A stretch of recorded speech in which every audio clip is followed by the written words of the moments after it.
Muy bien, bueno, hoy voy a predicar un mensaje que tuve la oportunidad de estar predicando ayer en la vigilia de jóvenes de la ciudad. Tuvimos una vigilia de jóvenes de todo el valle y yo voy a compartir este mensaje con ustedes esta noche. El mensaje, hermano, es más como una película. Hoy yo quiero contarles una película que está en la Biblia. Y para mí es una de las mejores historias de la Escritura. Bueno, todas las historias de la Biblia son maravillosas, pero en la Biblia hay una película de la vida real, ¿sí? Una película de la vida real, una película que vivió un joven de tan solo 17 años en su relación y en su comunión con Dios. Y este joven fue el joven José con 17 años, un joven llamado por Dios para cumplir un propósito maravilloso, un joven con el que Dios tenía unos planes para su vida, con el que Dios tenía un diseño, Dios tenía un plan grande de preservar el pueblo de Israel a través de la vida de este joven de tan solo 17 añitos. Y este joven vivió una cantidad de aventuras con Dios, muchas de ellas muy difíciles, una cantidad de circunstancias, algunas muy complejas, muy difíciles, pero que al final terminaron posicionándolo en el propósito que Dios tenía para su vida. Así que la película de hoy se llama José, un joven con el favor de Dios. José, un joven ¿con qué? Con el favor de Dios. Y vamos a mirar 3 escenas en esta película, 3 escenas de la vida de José. La vida de José pues es bastante amplia, son bastantes capítulos, desde el 39, no recuerdo, como hasta el 40 y pico va esa historia. Pero vamos a ver 3 momentos de la vida de José, 3 escenas de esta película. Y la primera escena yo la he titulado Un Dios de propósito. Vamos a ver cómo inicia todo. ¿Por qué yo hablo que Dios es un Dios de propósitos? Porque nosotros entendemos que uno de los atributos de Dios es que Él es perfecto, ¿sí o no? Es decir, si Dios no fuera perfecto, pues no sería Dios. Porque a Dios lo hace Dios el hecho de que es perfecto. Es decir, Él no tiene error. Y cuando Dios crea algo, cuando Dios diseña algo, lo hace con un propósito. Es decir, en Dios no existen las casualidades ni las eventualidades. No es que Dios creó algo y dijo, ay, ¿y ahora esto para qué sirve? No. Dios tiene un propósito y luego diseña de acuerdo a ese propósito. Y todo lo creado, todo lo que Dios ha hecho, conserva un propósito perfecto de Dios. El Salmo 119 dice: los cielos cuentan la gloria de Dios y el firmamento anuncia la obra de ¿qué? De sus manos. Mire usted todas las cosas creadas y verás que todo tiene un propósito. Por ejemplo, ¿tiene un propósito la luna? Claro. ¿Cuál es el propósito de la luna? Uno es iluminar en medio de la noche. El Señor dijo que haría 2 lumbreras para la tierra, una de la luna. Bueno, y muchas otras cosas para lo cual la luna está puesta allí. ¿El sol tiene un propósito? Claro. ¿Qué sería de nosotros sin el sol? ¿Qué sería de este planeta sin el sol? ¿Qué sería de este planeta sin el sol? Así que el sol tiene un propósito, nos calienta bien rico, ¿sí o no? ¿Cuánto necesitamos el sol? Y aquí en Cali sigue calienta rico. Las plantas, las frutas tienen un propósito, los vegetales tienen un propósito, claro. Dios nos las dio para alimentarnos. Lo más mínimo que usted pueda ver de la creación tiene un propósito. Por ejemplo, piense en el animal más feo que exista. La cucaracha. La suegra ahí, como así. No. Por ejemplo, un gallinazo. Un gallinazo, uno dice, ¿qué propósito tiene qué razón de ser tiene un gallinazo? Pues déjeme decirle que sí. Los gallinazos limpian la tierra porque son animales ¿qué? Carroñeros. Todo lo que Dios hizo tiene un propósito. Todo tiene un propósito porque Dios es un Dios ¿de qué? De diseños. Y aún el hombre fue diseñado con un propósito. ¿Cuál es el diseño del hombre? Ya lo hemos hablado. La gloria de Dios. Por eso somos imagen de Dios. Que ese propósito se perdió en la caída, pero Cristo lo restaura a través de la cruz del Calvario, del arrepentimiento y la fe. Vivimos de nuevo para su gloria. Y la vida de José tenía un propósito. La vida de José tenía un propósito. Y saben, Dios revela ese propósito a José a través de sueños. ¿Cómo reveló Dios el propósito a José? ¿A través de qué? De sueños. De hecho, cuando uno ve la vida de José, uno le dice José el soñador, porque se la pasaba soñando. Miremos algunos sueños de José. Por favor, mire el capítulo 37. Vamos a leer del versículo 5 al versículo 11. Y soñó José un sueño. Y lo contó a sus hermanos, y ellos llegaron a aborrecerle más todavía. Y él les dijo: oigan este sueño que he soñado. He aquí que atábamos manojos en medio del campo. Y aquí que mi manojo se levantaba y estaba derecho, y todos vuestros manojos estaban alrededor y se inclinaban ante el mío. ¿Qué tal ese sueño? Y le respondieron sus hermanos: ¿reinarás tú sobre nosotros o señorearás tú sobre nosotros? Y le aborrecieron aún más a causa de sus sueños y de sus palabras. Soñó otro sueño y lo contó a sus hermanos diciendo: he aquí que he soñado otro sueño. He aquí que el sol, la luna y 11 estrellas se inclinaban ante mí. Y lo contó a su padre y a sus hermanos. Y su padre, dice, le reprendió y le dijo: ¿qué es esto que has soñado? ¿Acaso vendremos yo, tu madre y tus hermanos, y nos postraremos en tierra ante ti? Y sus hermanos le tenían envidia, pero su padre, ¿qué? Su padre, ¿qué? Meditaba en esto. Miren, parecen como egoístas los sueños de José, ¿sí o no? O sea, cuando uno evalúa, parecen egoístas. ¿Cómo que sueña que el manojo de él se queda derecho y los demás manojos se inclinan ante él? Que él está erguido y el sol, la luna y 11 estrellas se inclinan ante él. Parecen sueños egoístas de alguien que está buscando fama, de alguien que está buscando el aplauso, de alguien que necesita que le den una palmadita, alguien que necesita ser muy reconocido. Por lo menos de esa manera también lo vieron sus hermanos. Sus hermanos le dijeron: ¿a usted qué le pasa? Que nos vamos a venir. Ahora, recuerden que José era el hijo menor de la casa. Y para los judíos, recuerden que los judíos consideraban el menor como el menor, ese. ¿Recuerdan cuando llevaron los hijos a mostrarle ¿sí? Que a David lo dejaron por allá? Y dijo el papá: sí, ahí queda el menor. Porque eso era lo que hacían con el menor. Muchas veces era menospreciado y crecían con problemas y con traumas por esa misma cultura que tenía el pueblo. Entonces, cuando él cuenta estos sueños, inclusive el papá le dijo: venga, mi hijo, madure, ¿usted por qué le da por soñar esas cosas? ¿Cómo sueña que su mamá y yo y sus hermanos nos vamos a venir a postrar ante usted? Lo reprendió, dice, por esto. Sus hermanos lo aborrecieron por sus sueños. Pero dice que su padre se fue y meditaba en esto. Los sueños de José parecen muy egoístas, parecen muy altivos, pero saben, esos sueños no venían del corazón de José. Porque José, cuando uno lee toda la historia, él no tenía un corazón altivo ni un corazón egoísta, y él en ningún momento estaba esperando que su familia se humillara ante él, porque José era una persona muy noble y muy humilde. Cuando usted ve y considera toda la historia, usted va a ver el corazón de José, que él en ningún momento esos sueños provenían de su corazón, porque él no tenía ese corazón, él no quería realmente ser así. Esos sueños, es muy interesante, eran sueños que Dios había implantado en el corazón de José para mostrarle el propósito que Dios tenía con él. Dios le habló a José a través de sueños, le mostró su propósito a través de sueños. Ahora, Dios es soberano y lo hace de la manera que él quiere. ¿Por qué empezó a usar a José a través de sueños? Porque José iba a ser usado en una cultura egipcia que creía mucho en los sueños. Una cultura que para ellos los sueños eran la mayor revelación, ¿verdad? Y digo porque hay que tener mucho cuidado, porque no todo lo que tú sueñes es de Dios. Sí, de hecho eso es un asunto muy delicado. Hay hermanos que llaman: pastor, me soñé una cosa. Y bueno, la verdad es que muchos, si no es la gran mayoría de nuestros sueños, provienen de los frijoles trasnochados o la comida que nos comimos a altas horas de la noche. Pero en el caso de José, porque es muy delicado esto, y me gustaría un día predicar acerca de esto, porque hay mucho misticismo alrededor, ¿no?, de los sueños, y más en nuestra cultura. En el caso de José, Dios le habló a través de sueños para revelar su propósito.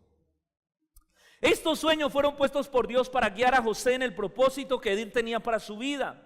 Estos sueños eran más grandes que el mismo José, porque estaban relacionados con el plan de Dios para su vida, que era, ¿sabe cuál era el plan de Dios?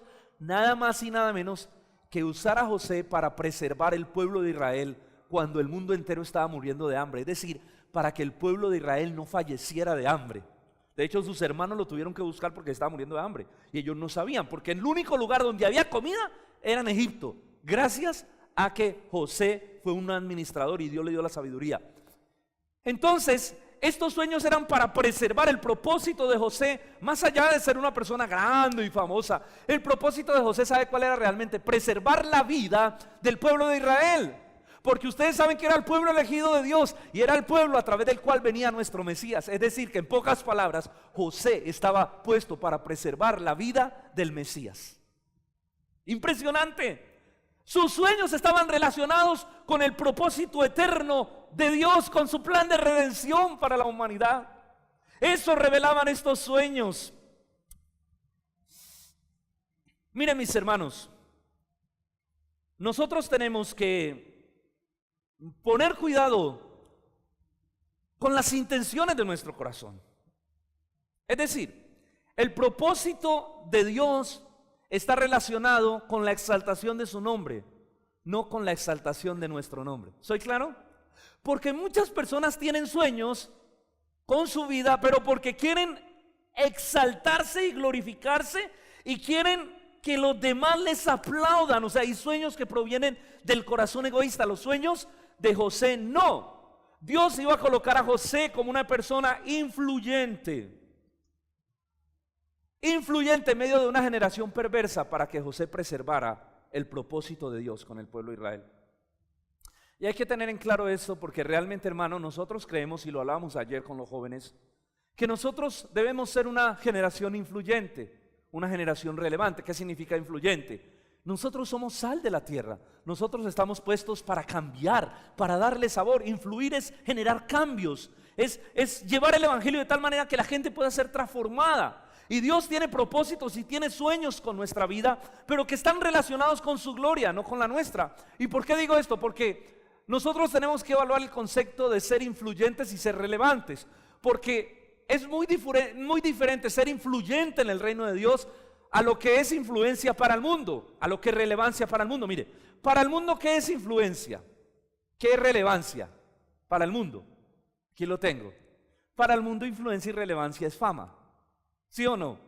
Entonces la gente está buscando cómo ser exaltada, cómo ser, cómo le aplaudan. Sí, de hecho las redes sociales hoy en día se prestan mucho para esto. Pero cuando nosotros hablamos de influencia en el reino de los cielos, influencia en el reino de los cielos tiene que ver con esto. Es tener un corazón allí. Puse una fotografía que simboliza cuando Jesús está llenando el agua para lavar los pies de los discípulos. Influencia en el reino de Dios tiene que ver con servicio. Tiene que ver con tener un corazón. Recuerda que Jesús dijo: el que quiera hacerse grande tendrá que ser ¿qué? El siervo de todos. Si tú quieres ser influyente, tienes que desarrollar un corazón de servicio. Tienes que desarrollar un corazón humilde. Tienes que desarrollar un corazón que Dios pueda usar. Y que si Dios te coloca o te levanta a un lugar de influencia, y Dios te pone en un lugar tal vez donde Dios te quiera poner, que es un lugar alto de relevancia y donde la gente te va a ver, que tú puedas tener el corazón para darle la gloria a Dios donde Él sea que te coloque. Porque claro, nosotros oramos, y yo oro para que de este lugar se levanten personas que Dios use, no sé, en lugares altos, que Dios use, no sé, como gerentes de empresa, como profesores de colegio, de universidad, que el Señor coloque, no sé, levante gobernantes, levante gente que pueda ser influencia y llevar el reino de Dios a esos lugares donde están, pero que tengan el corazón humilde y sencillo para poder ser personas de influencia desde el lugar donde Dios te coloque, sea un lugar alto a los ojos del mundo o sea un lugar sencillo, porque debemos vivir para la gloria de Dios, sea donde sea que Dios nos coloque. Hermano, pensar que ser influyentes es un culto a la personalidad es una actitud muy pecaminosa. O sea, si nosotros queremos ser influyentes para que la gente nos admire, ¿recuerdan que ese era el problema de los fariseos? Jesús les dijo: ustedes todo lo que hacen, lo hacen para recibir el ¿qué? El aplauso de los hombres. Aun cuando servimos en la iglesia, cuando servimos al Señor, si nosotros servimos esperando recibir el aplauso de los hombres, nosotros tenemos una actitud equivocada, porque Dios no bendice un culto a la personalidad ni lo promueve, porque ¿sabe cómo se llama eso? Idolatría. El culto a la personalidad es una idolatría que exalta al hombre y que roba la gloria de Dios. Y usted recuerda que el Señor dice que Él no comparte su gloria ¿con qué? Con nadie. Así que cuando la gente nos admire o nos diga qué bueno, Por ejemplo, uno a veces cuando termina de predicar, la gente ayer en la vigilia me pasó, pastor, Dios me bendijo tanto, qué bueno, cómo Dios le usa. Y claro, si uno no tiene un corazón sano, uno puede comenzar, cómo Dios me usa. Y empieza uno a inflarse y el ego. ¿Y cuántas personas no vemos que inclusive con tristeza dentro del ministerio su ego se infle a causa de la adulación?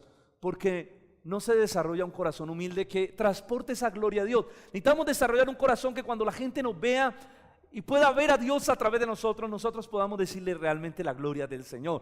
Yo me gozo y te doy gracias por tus palabras y me gozo como el Señor me usa. Pero te digo una cosa, yo soy resultado de la gracia de Dios. Yo no podría hacer esto si no fuera por la gracia. Hermanos, yo predico, mira, una de las cosas que más me apasiona es predicar la palabra. Y Dios me usa predicando la palabra. Pero yo soy consciente de que esto yo lo hago solo por la gracia de Dios. Que es la gracia de Dios que nos ha dado dones, que nos ha dado talentos. Pero sobre todo sé que si cuando predico la palabra, el poder del Espíritu no está obrando en la mente y el corazón de la gente, no va a pasar nada. Va a ser como letra muerta. Lo que quiere decir que toda la gloria, todo lo que suceda es debido a la gloria y a la manifestación de Dios. Así que la gloria es ¿de quién? Es de Dios. Nosotros, me gusta como lo decía ayer uno de los predicadores, nosotros somos como el burrito. El burrito. Dice que entró un burrito, todo contento y todo picado. Entra allí donde están los animalitos y les dice, oiga, yo no sé, pero estoy contento. Yo soy muy importante, yo soy muy famoso. Y le dice un marranito, ¿y por qué? Porque venía entrando por Jerusalén y todos me aplaudían y decían Hosana y me tiraban ramos y la gente aplaudía. Y el marranito dice, usted sí es muy burro. No era usted, era el que venía montado encima de usted, que era Jesús. Usted solo es el burrito. Dígale al que está a su lado, usted solo es el burrito. Si la presencia de Dios no está sobre nosotros, es Dios, es la presencia del Señor, es la gracia del Señor.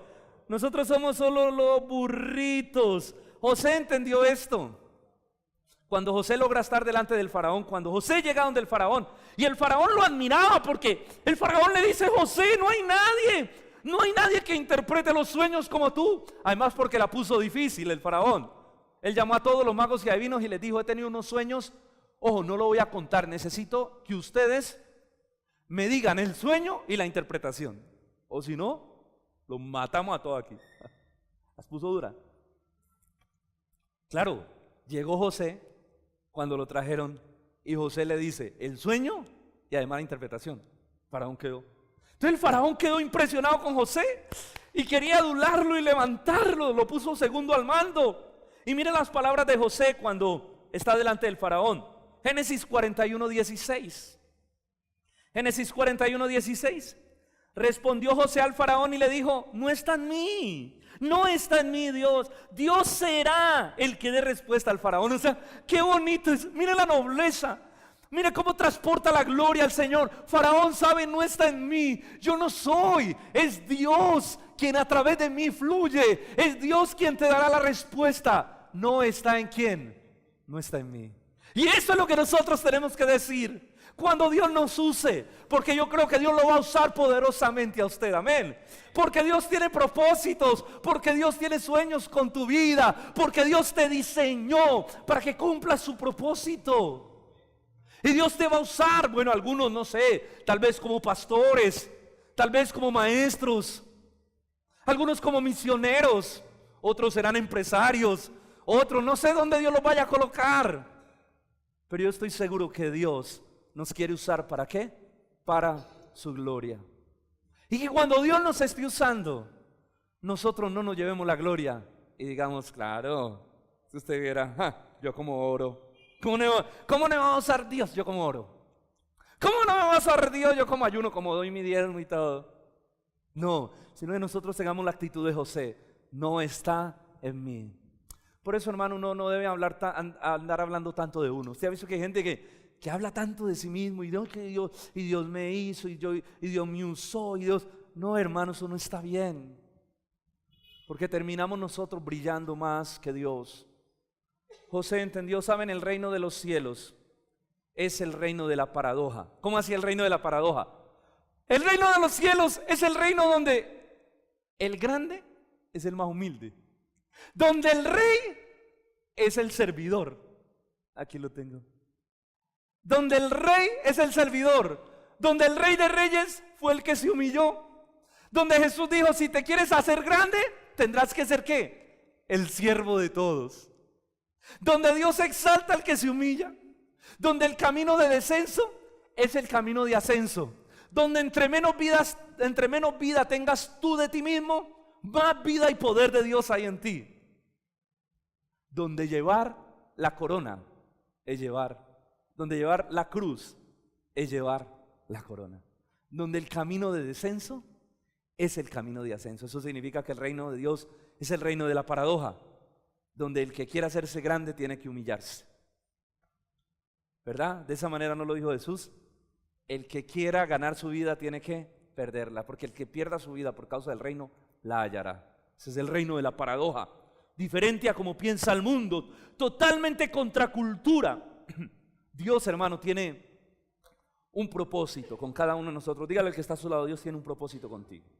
Yo no sé cuál sea el propósito, pero Dios tiene un plan. ¿Por qué? Porque Dios te creó, y si Dios te creó con un propósito. Y ese propósito está ligado a su gloria, y ese propósito está ligado a su plan. Así como Dios usó a José para su plan, Dios te va a usar a ti para su plan, para su gloria, para cumplir el propósito eterno, el plan de redención, el plan que fue diseñado, como lo hemos venido hablando, antes de la fundación del mundo. Así como José estuvo involucrado en ese plan, usted y yo estamos involucrados dentro de ese plan de dimensiones eternas. Así que no tiene que ver con nosotros, tiene que ver con la gloria de Dios. Somos el burrito, pero Dios nos usa y disfrutamos el olor de su gloria. Disfrutamos el olor de su gloria. Dios tiene sueños y planes con nosotros que están ligados a su gloria. Pero escucha, mientras tus sueños egoístas estén reinando, los sueños de Dios estarán muertos en ti. Escúchalo de nuevo. Si los sueños que hay en tu vida son tus sueños, es que yo quiero, es que yo deseo, y es que yo, y es que yo, y es que yo para mí, mientras tus sueños estén vivos, los sueños de Dios estarán muertos. Pero cuando decidamos morir a nosotros mismos y rendir nuestros sueños delante del trono de Dios y decirle, Señor, hágase en ellos tu voluntad, de manera natural los sueños de Dios empezarán a arder en tu vida y en tu corazón. ¿Por qué? Hay un deseo en tu corazón de vivir para la gloria de Dios. Y donde ese deseo está, los sueños de Dios empiezan a fluir. Yo no te digo que Dios te va a hablar a través de sueños, por lo menos conmigo nunca lo hizo así. Pero la Biblia sí dice algo.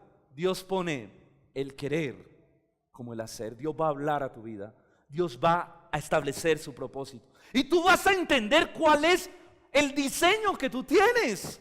Por Dios, hay gente que vive la vida y no sabe ni para dónde va ni de dónde viene. Hay cristianos que llevan 30 años en el evangelio y lo único que saben es venir al culto, venir cada 8 días y sentarse en una banca. Y nunca entendieron el diseño, el propósito, lo que Dios quería hacer, el llamado que Dios tiene contigo. Nunca lo entendieron. Mueren en esa banca.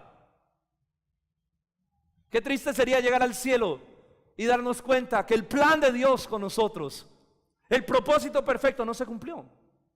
Qué triste, ¿sí o no? Qué triste sería eso. Mis hermanos, somos una generación misional. Es decir, nosotros ya vivimos para extender el evangelio. Somos misioneros donde estemos. Hablamos y llevamos el evangelio donde estemos. Dice la Biblia, sea que coman o que beban o hagan cualquier otra cosa, háganlo todo para la gloria de Dios. Somos hijos de Dios involucrados en un propósito mayor que nuestras propias vidas. Esa es la primera escena. ¿Dios es un Dios de qué? ¿Dios es un Dios de qué? De propósito. Dios es un Dios de propósito. La segunda escena. Seguimos con la segunda escena. ¿Sí está buena la película de José? ¿Sí está buena? ¿La estamos entendiendo? Mi propósito es que Dios le despierte a usted ese corazón y lo incomode. Si usted es de esos cristianos que vienen a la iglesia y no hace nada, solamente viene al culto, no sabe ni para dónde va ni para dónde viene, no tiene planes, no tiene sueños, su vida, porque es que hay gente así. Hay gente que yo no sé cómo vive, o sea, vive como esperemos a ver qué pase mañana. No tiene un plan trazado porque no ha entendido el propósito de Dios con su vida. Yo espero que este mensaje te cambie y Dios pueda hablar a tu corazón y Dios pueda mostrarte cuál es su voluntad con tu vida, cuál es el propósito. Segunda escena, un Dios soberano. Uy, esta me gusta. Dígale al que está a su lado, esta me gusta. Un Dios soberano. ¿Qué significa soberano? Que Dios tiene el control de todas las cosas y que Dios mueve las fichas y las situaciones de la manera que Él quiera. ¿Sí o no? O sea, es decir, Dios es un Dios tan soberano que Él lleva a cabo sus planes, ese propósito eterno donde Dios tiene fichas a través de toda la historia, tiene hombres, tiene siervos, para llevar a cabo en la eternidad, hasta la eternidad futura, llevar a cabo su plan a la perfección. Dios nos ha designado a nosotros y ha escogido personas a través de toda la historia para llevar a cabo ese propósito. Y Dios de manera soberana orquesta todas las circunstancias para que su plan se lleve a cabo, para que su propósito se lleve a cabo. Decir que Dios es soberano significa que Dios está sentado en su trono y Él sigue gobernando sobre todas las cosas. Y Él hace que todas las cosas vivan para su gloria y que todas las cosas cumplan su propósito. Dice la Biblia, no cae a tierra un pajarito si Dios no lo permite. Aún sus cabellos están contados. Es decir, que todo lo que sucede en este mundo es porque el Señor lo autoriza de una u otra manera, ¿verdad?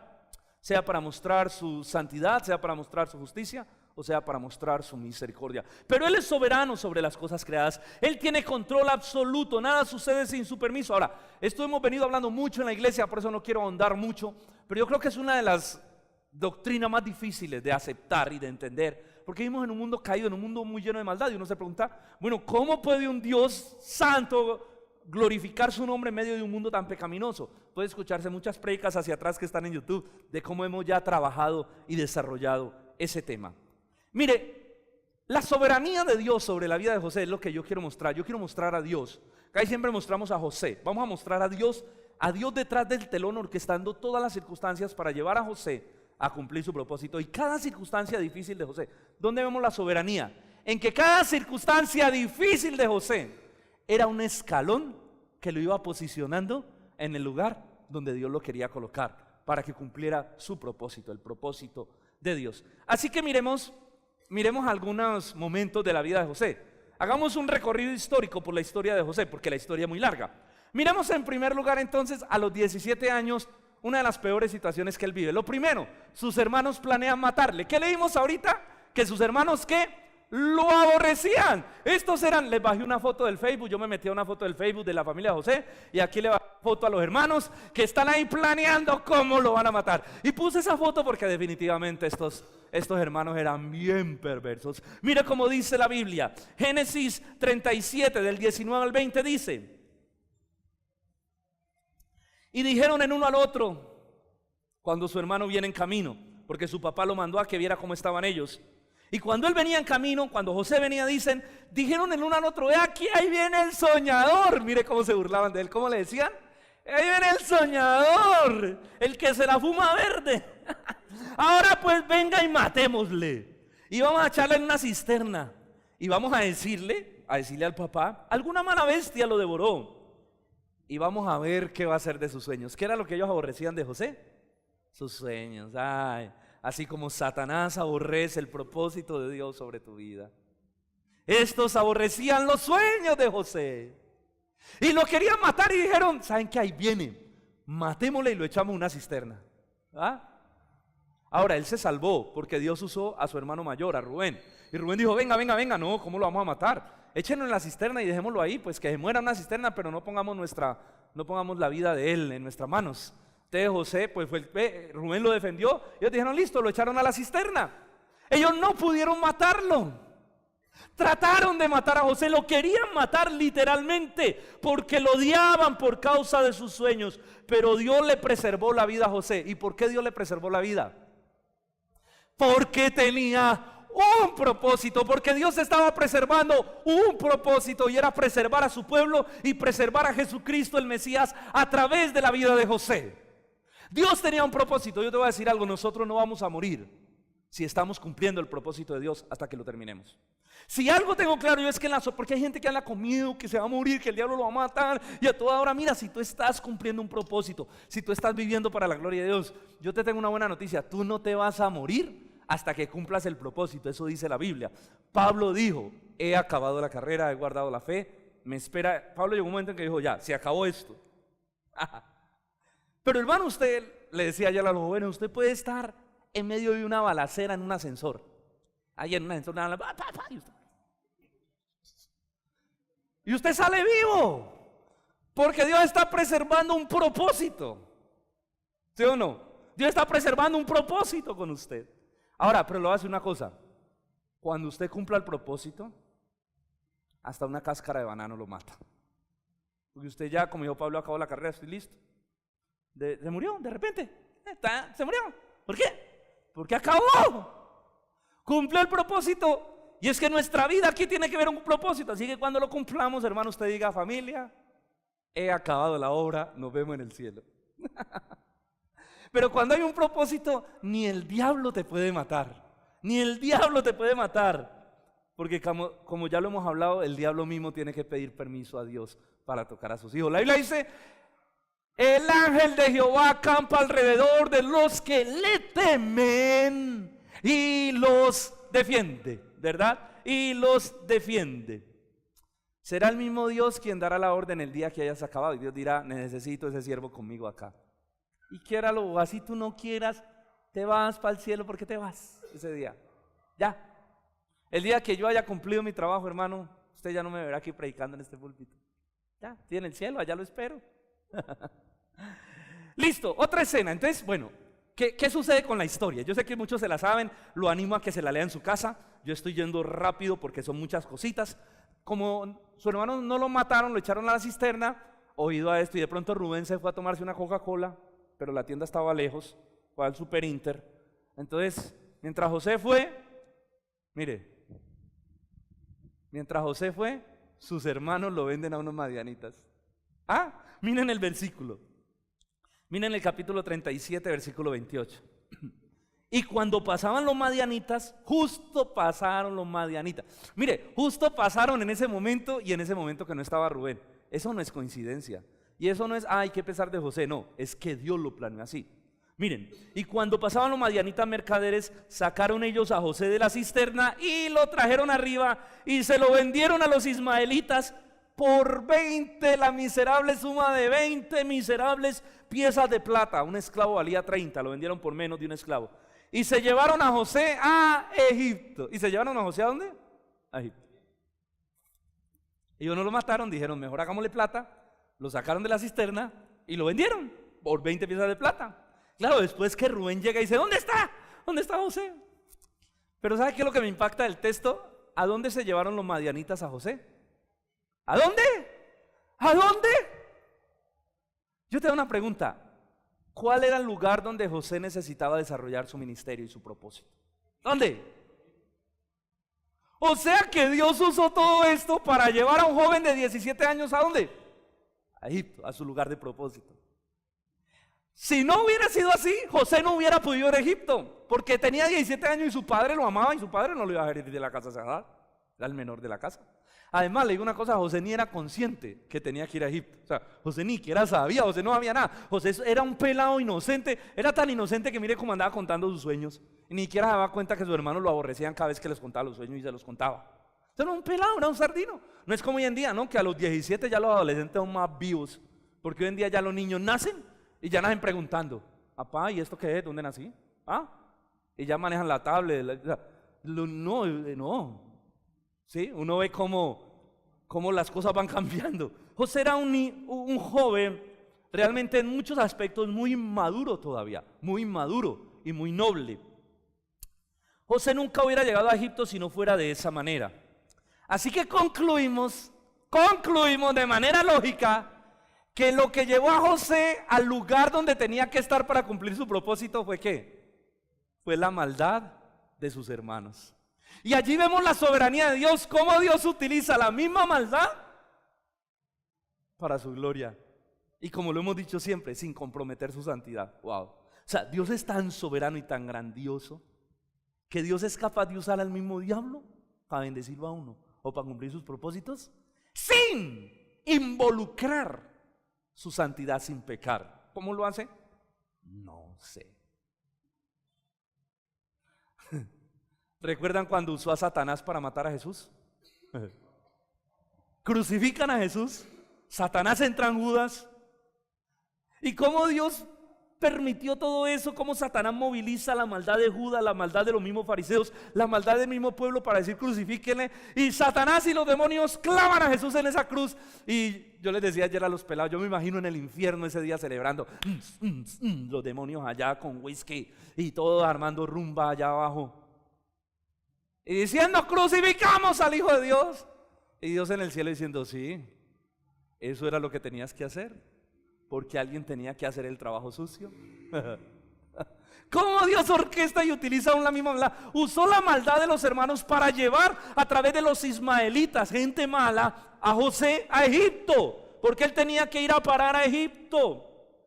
Es por eso que la Biblia dice que a los que aman a Dios, todas las cosas les ayudan a bien. Y dice, esto es los que conforme a su propósito son llamados. Es decir, Dios orquesta todas las cosas para bien de acuerdo a su propósito. Wow. Dígale que está a su lado. Wow. No. Ese es Dios. Ese es Dios. Ese es el Dios grande que tenemos. Ahora, sigamos con la historia. Después de que lo venden y llega a Egipto, ¿a dónde llega? Recuerden la historia. ¿A dónde llega José? A ver, ¿a la casa de quién? Potifar. Un militar, uno de los jefes del rey. Por aquí yo me le metí al WhatsApp y le bajé una foto también del WhatsApp a Potifar, porque puse Potifar y no lo encontré por ningún lado, pero como él me tiene amigo en el Facebook, entonces yo le bajé una foto que tenía con la esposa. Potifar compra a José. Potifar dijo, no, ese hebreo déjenmelo a mí. Fue y lo compró, quién sabe cuánto le pidieron, pero así dice la Biblia, capítulo 39, versículo del 1 al 2. Llevado pues José a Egipto, ojo a esto, Potifar, oficial del faraón, era una persona de alto rango, era un capitán de la guardia, varón egipcio, mire cómo la Biblia lo describe, lo compró de los ismaelitas que lo habían llevado allá. Mas Jehová estaba con José y fue varón próspero y estaba en la casa de su amo el egipcio. ¡Wow! Lo compró Potifar. Dios pone en el corazón de Potifar que compre a José. Y Dios lleva a José a la casa de Potifar, porque era Dios. Yo quiero que ustedes vean a Dios detrás del telón, trabajando en las motivaciones, trabajando en las situaciones, orquestando todo para sus propósitos. Ahora Potifar, un oficial del rey de alto rango, lo compra. ¿Sabe por qué? Porque José tenía que llegar a Egipto y empezar desde abajo. José empezó como un esclavo, pero en la casa de Potifar. No lo compró cualquier persona. José necesitaba conocer Egipto. José necesitaba conocer la cultura, conocer el lenguaje, porque ahí va a desarrollar su ministerio, ahí va a estar su vida. Él necesitaba conocer, escuche, y que Dios lo diera a conocer en Egipto para poder tener influencia. Él necesitaba que Dios lo diera a conocer. Ahora, ¿sabe qué es lo interesante? ¿Usted cree que José era consciente de todo esto que yo le estoy diciendo? ¿Usted cree que José sabía todo esto? Ni pito. José estaba ahí, como quien dice, para donde me lleven, voy. O sea, el man estaba ahí. ¿Él qué dijo? Creo yo que él decía, yo tengo un Dios que es todopoderoso y que es soberano, y Dios va a hacer, si Él me dio unos sueños por allá, que ese es mi propósito, yo no sé cómo, pero esto que estoy viviendo tiene que estar relacionado con eso, porque Dios es soberano y orquesta las mismas situaciones para que cumplamos el propósito. Amén. ¿Cuánto tiempo ustedes creen que pasó desde que José fue vendido a los 17 años hasta que se presentó delante del faraón, hasta que ya pudo empezar a desarrollar su ministerio? ¿Cuánto tiempo pasó? A los 17 fue vendido. Y saben, la Biblia dice en Génesis 41, 46, mírelo, ¿a qué edad se presentó delante del faraón? ¿A qué edad? A los 30. O sea que ¿cuánto tiempo? Haga cuentas, 30 menos 17, 13 años siendo formado. Claro, uno piensa que eso fue rapidito y nosotros estamos acostumbrados a leer la Biblia y vemos que todo pasa en un 2x3. No. Igual que Pablo, como que Pablo se arrepintió, cayó al suelo e inmediatamente empezó su ministerio. No, pasó 13 años también siendo preparado. José pasó 13 años siendo formado por Dios. Nosotros, hermano, nosotros tenemos un llamado y a veces queremos ya, o queremos las cosas rápido.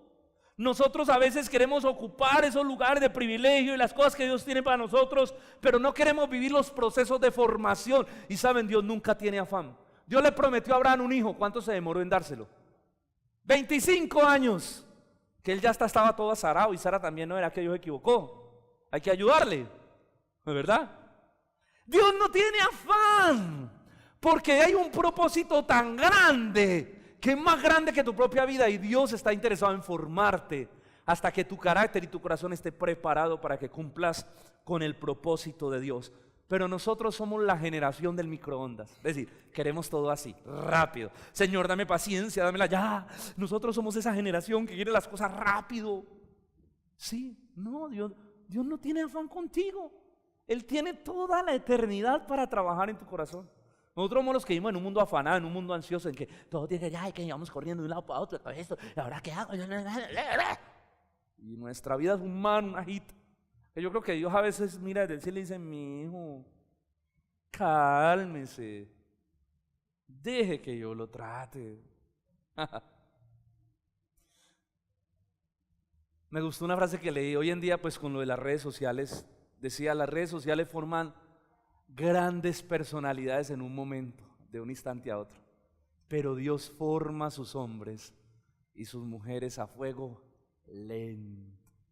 Los purifica como se purifica el oro. 13 años con José, trabajando en sus motivaciones, trabajando en su corazón, trabajando en su carácter, para que cuando estuviera allá diera testimonio del Dios de Israel, porque no hay nada peor que un siervo de Dios sin carácter. ¿Sí o no? Porque es el carácter lo que nos permite mantenernos para la gloria del Señor en ese lugar y no ir a deshonrar el nombre de Dios. Ay, mis hermanos, nosotros a veces queremos gobernar en el palacio del rey sin barrer la casa de Potifar. No, primero hay que empezar barriendo la casa de Potifar, siendo un esclavo, para luego hacer aquella tarea que Dios quiere. Porque Dios nos tiene que formar barriendo la casa de Potifar. Jesús lo dijo de esta manera: el que es fiel en lo poco, en lo mucho lo pondré. ¿Sí o no? Listo. Sigamos. Ahora, ¿qué pasa en la casa de Potifar? ¿Recuerdan ustedes qué pasa en la casa de Potifar? Que José empezó a prosperar y José empezó a la gracia, ¿no? José era un hombre de gracia. El favor de Dios dice que todo lo que ponían en sus manos prosperaba. Entonces el hombre estaba allí ganando influencia. Potifar le dice: ¿sabe qué? Usted es el mayordomo, quédese como mayordomo, está usted al cuidado de toda la casa. Increíble, porque dice que Potifar veía la mano de Dios sobre José. Y claro, esa gracia tan impresionante hizo que la esposa de Potifar, la Potifara, se fijara en él. Y empezó a ver ese hebreo de 17, ya dicen que tenía más o menos 23 añitos cuando empezó esto. O sea, estaba en esa etapa viril de los hombres. Y la esposa se fija en él, la esposa de Potifar, y empezó a decirle: hey, nene, estás muy bonito, venga pues, duerme conmigo. Dice que todos los días le decía: duerme conmigo, y lo seducía. Lo seducía, literalmente todos los días lo seducía. Yo me imagino que salía en su toalla así cortica, a seducir a José. Claro, José se enfrentó a un momento muy, muy duro de la tentación. Todos los días lo seducía. Pero dice que José no se quiso acostar con ella. Y un día ella cogió a la fuerza y lo agarró, y como él no quiso, él salió corriendo y ella se quedó con la ropa. Entonces ella empezó a gritar: ¡me iba a violar! ¡Me iba a violar! Y todo el mundo: ¿qué pasó? ¡Ese hebreo me iba a violar! Entonces ya llegó Potifar, y Potifar le dijo: ¿qué pasó? Ese José que usted lo trajo para deshonrarme, me iba a violar. Y aquí tengo la prueba, mire la ropa. Se la quité y salió corriendo, huyó. ¡Cuál cobarde! Yo creo que ella estaba ofendida porque José no quiso nada con ella. Estaba herida. ¿Y qué pasó a causa de eso? Dice que Potifar, ¿qué? Se enojó y lo metió en la cárcel donde estaban, escuche, los presos del rey. El versículo 20 del capítulo 37 dice: y tomó su amo a José y lo puso en la cárcel, donde estaban los presos del rey. No fue en cualquier cárcel, fue en la cárcel donde estaban ¿quién? Los presos del rey. Aquí tengo la foto del pobre José en la cárcel. Ahí está. Pero contento, bien arregladito y todo, porque José sabía que donde fuera el favor de Dios estaría con él, sea en la casa de Potifar o sea en la cárcel, porque gracias a Dios, aunque nos metan a la cárcel, Dios nunca estará encarcelado. Nos pueden quitar lo que sea, menos la libertad de vivir para la gloria de Dios donde estemos. Adorar a Dios así sea en la misma cárcel. Pero ¿sabe qué me gusta en la cárcel donde estaban los presos de quién? El rey. ¿Saben por qué? Yo creo que si esto lo vemos desde una perspectiva humana diríamos: no, pobre José, ese man sí le fue mal. Los hermanos lo quieren matar, luego lo venden, lo compran de esclavo y ahora termina en la cárcel. Ese man es un de malas, sí. Es un fracasado. Pero en el reino de Dios, como es el reino de la paradoja, y donde el camino de descenso es el camino de ascenso, Dios estaba diciendo: ese es el último escalón, porque de la cárcel al palacio, porque era en la cárcel donde estaba la gente que José necesitaba conocer, porque fue ahí en la cárcel. Dice que, bueno, primero dice que ganó tanta influencia que el jefe de la cárcel dijo: no, mijo, quédese usted a cargo, usted es el segundo en esta cárcel. Y entonces él se encargaba de todo, de atender a todo, y que allí estaba el copero del rey y el panadero. Algo había pasado en el palacio y metieron al copero y al panadero a la cárcel. Ellos estaban allí todos asustados y un día los dos tuvieron un sueño y entonces ellos estaban todos asustados. Entonces José viene y les dice: ¿qué les pasa? Yo les veo la cara triste, como demacrada. No, es que tuvimos un sueño, estamos turbados y no sabemos qué. Recuerden que para los egipcios los sueños eran todo para ellos, ¿no? Una cultura impía de sueños y de sueños y de sueños. Entonces ellos le cuentan el sueño a José. José dice: cuéntame su sueño, cuéntame un sueño. Entonces el copero le cuenta el sueño de que había unas 3 cosas y léaselo en su casa. Entonces José le dice: pues en 3 días tú volverás al trabajo con tu amo. Eso sí, cuando estés allá, acuérdate de mí y sácame esta posilga. Y entonces el panadero dijo: no, si le interpretó el sueño a él, bueno, a mí también. Entonces le dice: mira, yo soñé con 3 canastillas y que venían los aves de los cielos y se comían las canastillas. Y le dijo José: muy sencillo, eso quiere decir que en 3 días usted lo van a matar y el faraón va a quitar la cabeza de sobre su cuerpo.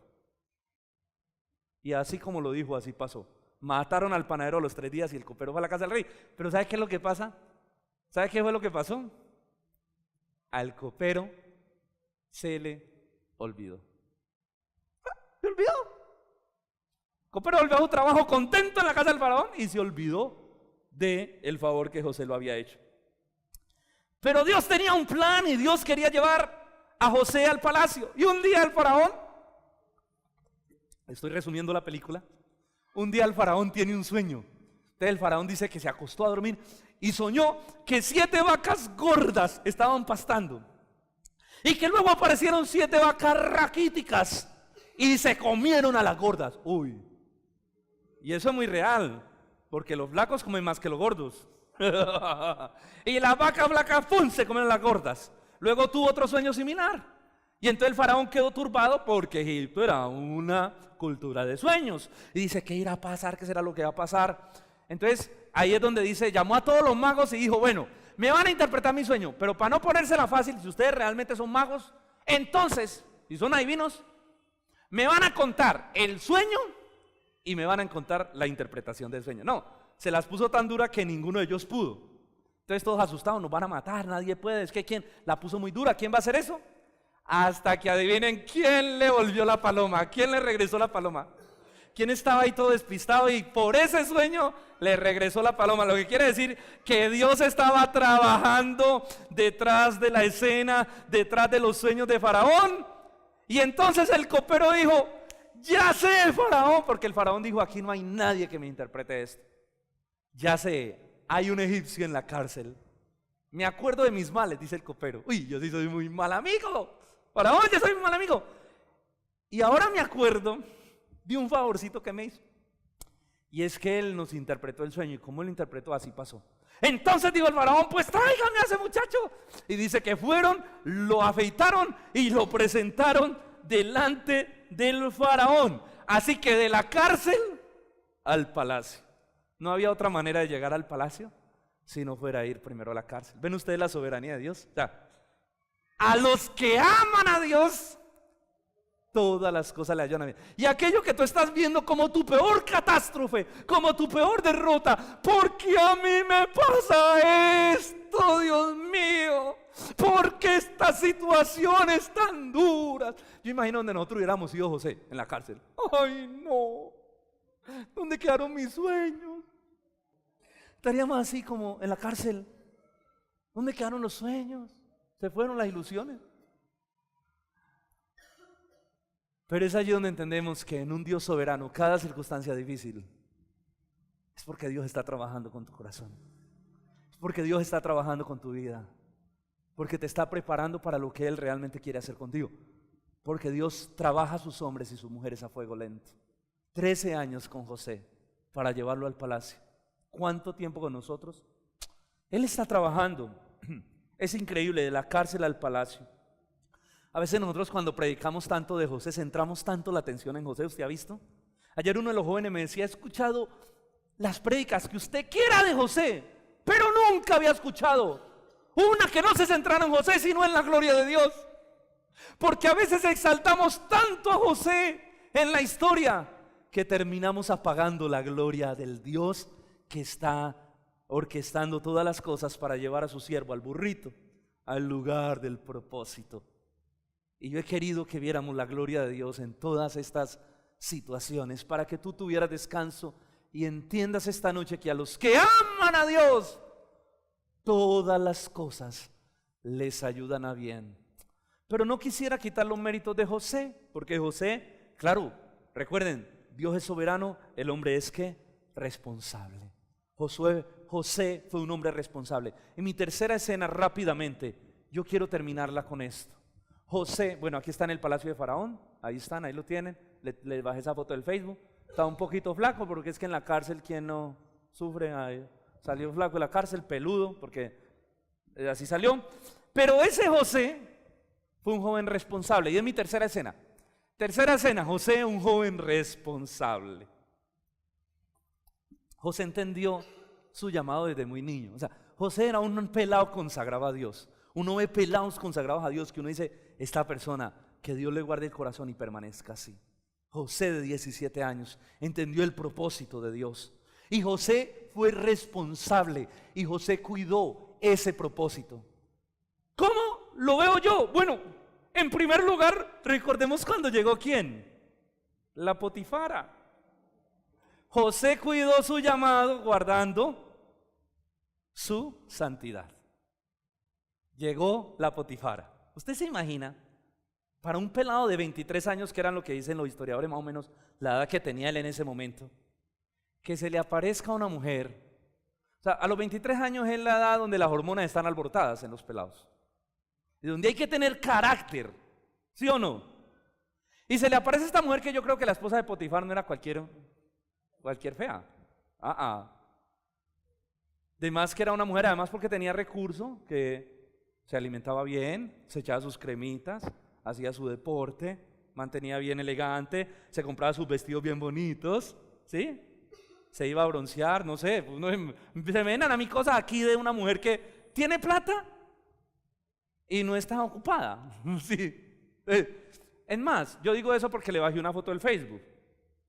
Y porque yo no creo que Satanás lo tiente a uno, y menos a un joven como José, con cualquier pelada. Entonces miren cómo era la esposa de Potifar. Yo le bajé una foto, otra foto del Facebook.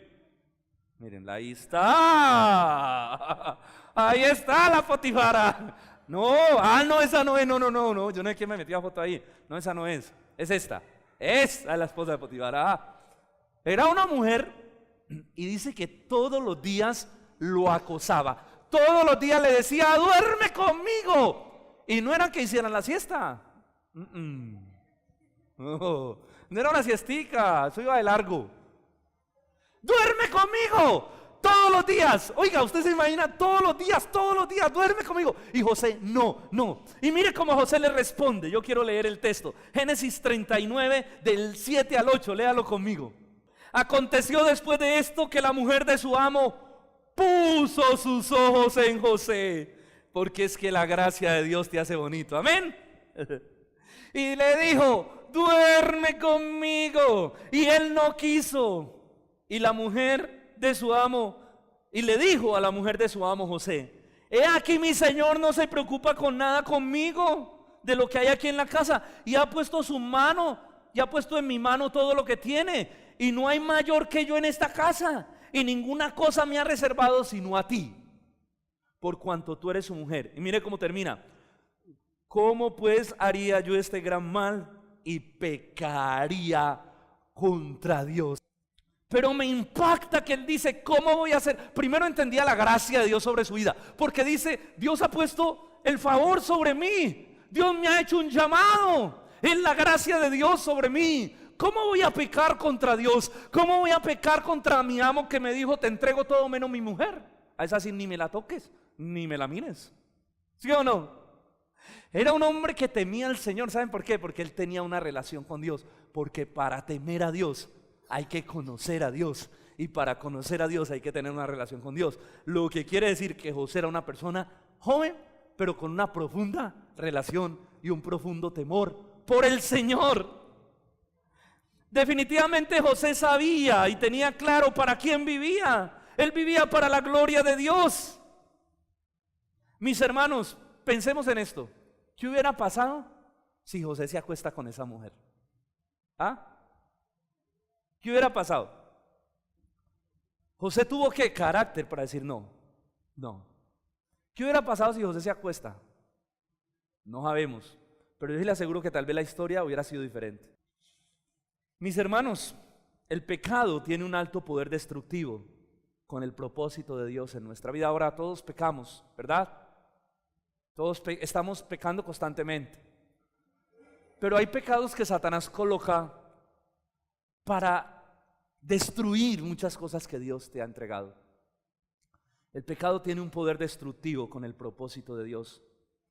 Pero además de que José lo entendía, Sansón nunca lo entendió. Pero además de que se guardó en santidad, ¿saben qué me impacta de José? Esto, que lo hacía responsable, es que era una persona diligente.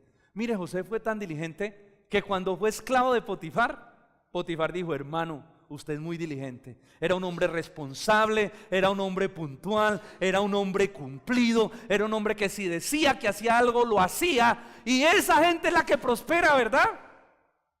Dios formó diligencia, Dios formó un carácter diligente en la vida de José.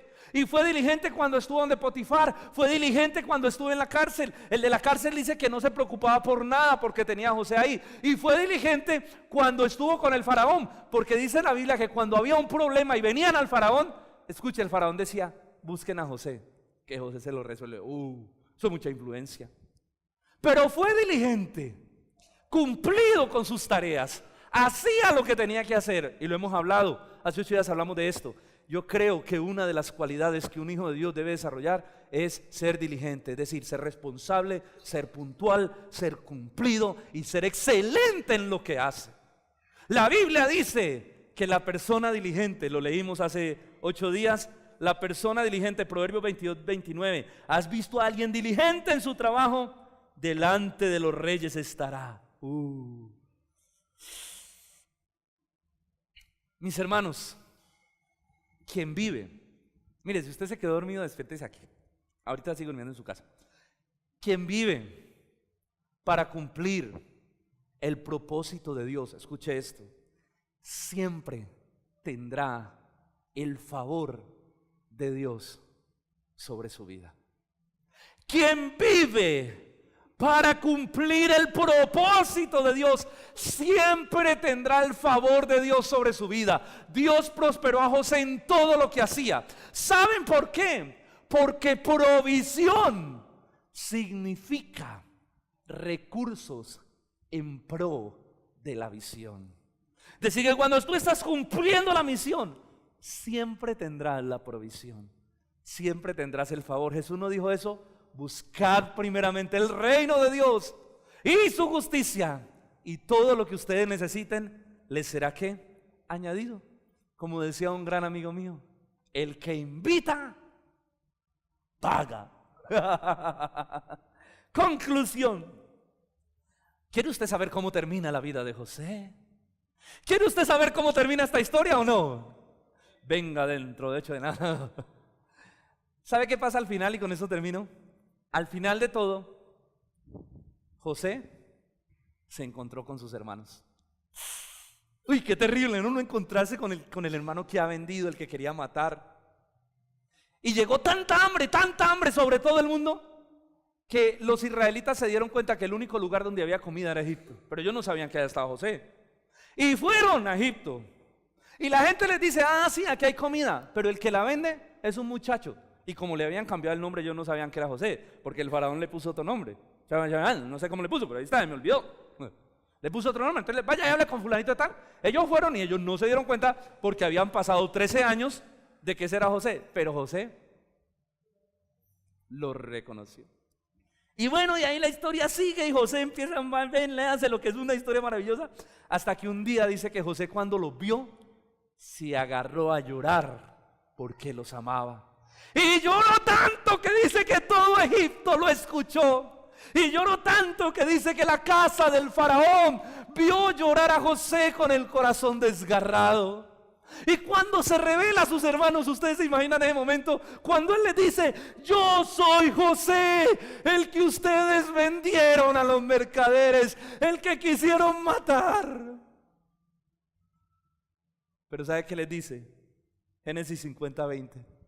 Es verdad que ustedes pensaron hacerme mal, pero Dios transformó ese mal en bien, para lograr lo que estamos viendo, salvar a mucha gente. Uy. No se preocupen, porque también les dice esas palabras, sino que no las puse allí. No se preocupen por haberme vendido acá, porque ese era el propósito de Dios. Usarlos a ustedes para que me vendieran, para que estuviera acá. Ustedes pensaron hacerme mal, pero Dios transformó todo ese mal en bien, para preservar la vida de mucha gente y para preservar la vida del pueblo de Israel y para preservar al Mesías, que él no lo supo nunca. Él murió sin saber eso. ¿Usted sabe cuánto tacto se necesita para entender la soberanía de Dios? ¿Cuánto tacto y madurez espiritual? José era un hombre maduro que entendió la soberanía de Dios. Y fue ese entendimiento de la soberanía lo que le permitió perdonar a sus hermanos por todo el mal que le hicieron. Él les dijo, no se preocupen porque ustedes pensaron eso, pero Dios tenía otros planes. Mis hermanos, eso muestra un José con una profunda comunión con Dios, con un discernimiento profundo, un José que fue testimonio de Dios.